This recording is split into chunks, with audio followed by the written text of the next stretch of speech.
So I've transformed biomes before, but usually when I do so, I have a tendency to supersize them. So today I'm going to be challenging myself to make tiny versions of all the biomes, and hopefully I won't destroy my credibility as a builder by making something absolutely horrendous. And because I have to read 70 pages in introductory programming for tomorrow, I've also set a time limit of just 3 hours, which might sound like a lot, but trust me, it is not, to build most of the biomes, which are these biomes. The first thing I needed was a reasonable place to build my biomes, and so I've turned to my old friend, World Painter, to help me fix up a landscape with an appropriate size and distribution of said biomes. So after fiddling for a little while, I loaded this beauty into Minecraft. Okay, look, there was supposed to be water all the way around this and not just a big flat world. I really don't know what happened. But anyways, I had no time to spare, so I started building. The first thing I had to do was fix the fact that everything was grass. So I whipped out some world-edit brushes and started texturing the ground. And you know, all of that was going pretty well until I decided I really wanted that ocean around the build,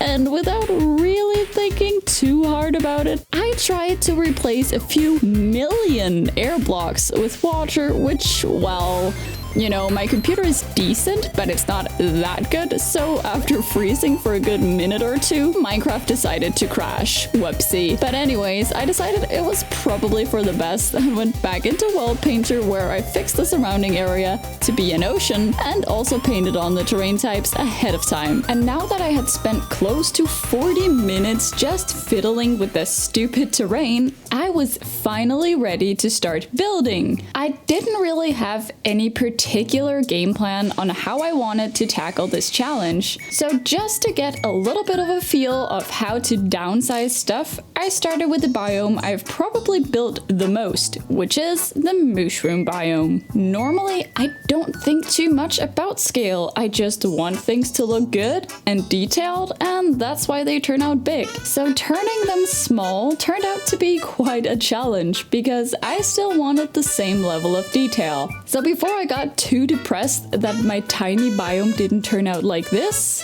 but more like this, I moved on to a biome I haven't actually upgraded yet, the jungle biome. Now, if you are wondering why there's no game sound, well, I somehow managed to record a few hours of completely silent gameplay, so make sure to like and subscribe for more quality content, am I right? Anyways, while I was making the jungle, I started to get a feel for the scaling. I could make small trees using leaves and fences, and the usually large trees became closer to what a small jungle tree would have been normally. For the bamboo part of the jungle, I made sure to place string on top of all the bamboo to prevent it from growing taller than I wanted. Then I moved on to the dark oak forest. I felt it wasn't really anything special, so I just tried to make some tiny versions of the trees and then put in a few tiny mushrooms I'd already made, and voila, it was done. Now, mountain biomes don't really have a lot to offer in my opinion, other than being on a huge mountain, and by downscaling it, I feel I've pretty much taken away the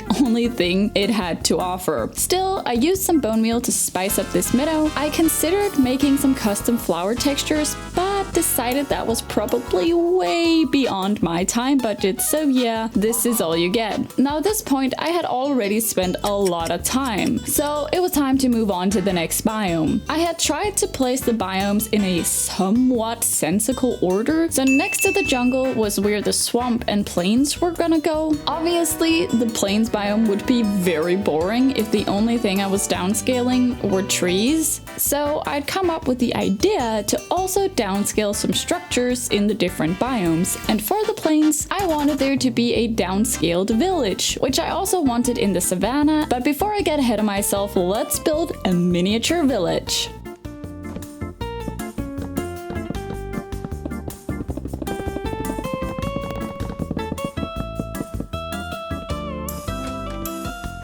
Look at that, isn't that adorable?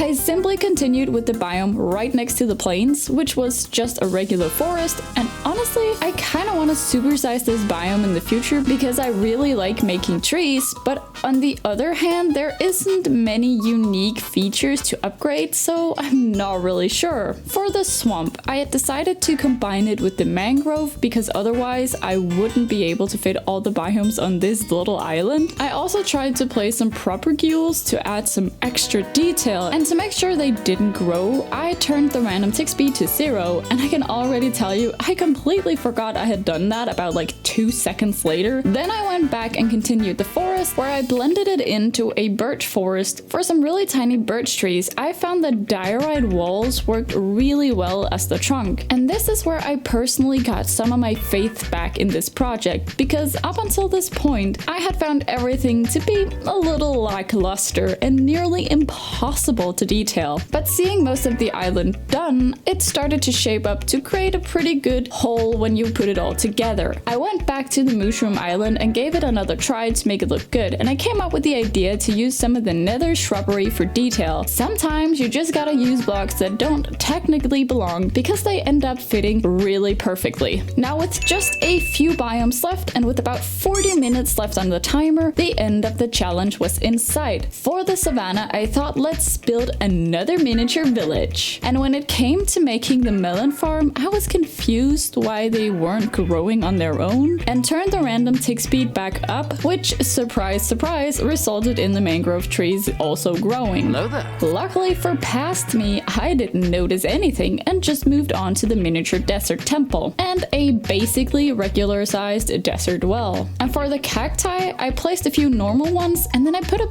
bunch of them in pots because that way they look super tiny and really cute. In the Badlands biome, I thought the only way to make it interesting would be to add a surface mineshaft like the ones you sometimes find in vanilla, and somehow I also managed to not make this very tiny at all. Anyways, now I was going back to my roots, the taiga biome, and I wanted this taiga to blend slightly into the snowy area because then I could take off an extra biome, and for some extra fun I made sure to spawn in some regular foxes along with some snow foxes simply by using a spawn egg in the correct biome. For the last sliver of island, I wanted some cold biomes to be next to each other, and so next to the snowy taiga, I was gonna have a snowy tundra as well as a little bit of an ice spikes biome. Now, all of these are next to the desert and the savannah, which doesn't really make a whole ton of sense, but I had to put them somewhere, and this is what you get. And finally, before I stopped my timer and checked how much time I had spent, I noticed that the propagules had grown, so I did a little bit of cleanup and finally hit stop.